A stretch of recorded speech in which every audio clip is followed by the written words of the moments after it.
In April 2012, when Facebook bought Instagram for $1 billion. The tech world was not so astonished because it underlined the importance of mobile and the appetite for photos. Senior Director of Business Development, Emily White, joins us today. Welcome to The Guardian. Thank you.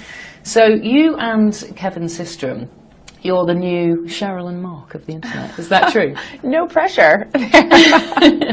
But you are charged with making money from Instagram. How are you going to do that? We have such a special product that is embraced by people all over the world. We have 150 million users now.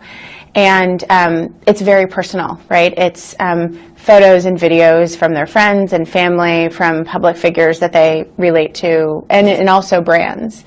And so as part of this, you know, we're looking a lot at how people are using this and connecting with branded content already. So that's kind of where our mind is right now. How do you go from popular to profitable, though? Is this why you've introduced video? We actually did get that question a lot when we launched video. Totally unrelated. What we always ask ourselves is what is right for Instagram, and the decision to become a business that makes money is not separate from that, but it's independent of the consumer products that we launch. Is it sensible then for us to look at Twitter, given how close your growth has been tied to Twitter? Should we look at their ad products?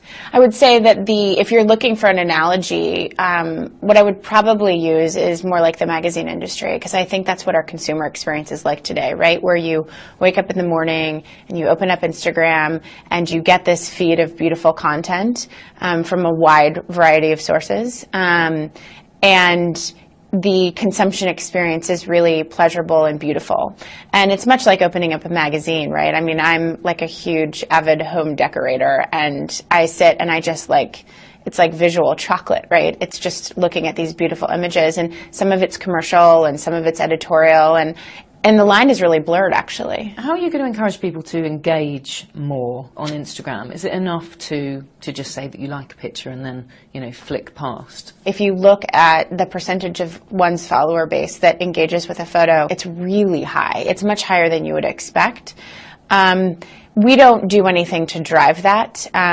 The thing that drives it is both the product and people's experience with it, but also the community. And I so frequently hear people saying about how they've met people, they've been to an Insta-meet, they have connected with people in parts of the world they never would have because of Instagram. So there's something about it that is magic that's happening naturally without us doing anything, right? What's the character of Instagram in the UK? What do we bring to the service that you don't get anywhere else? This week has been a perfect example of Fashion Week, right? Where so many of the UK designers have gotten on and using Instagram as their primary mechanism to show the behind the scenes, experience their latest fashion. So it's this really interesting blend of like hyper local, but also global at the same time. You must have a huge amount on your to-do list. How long before we could see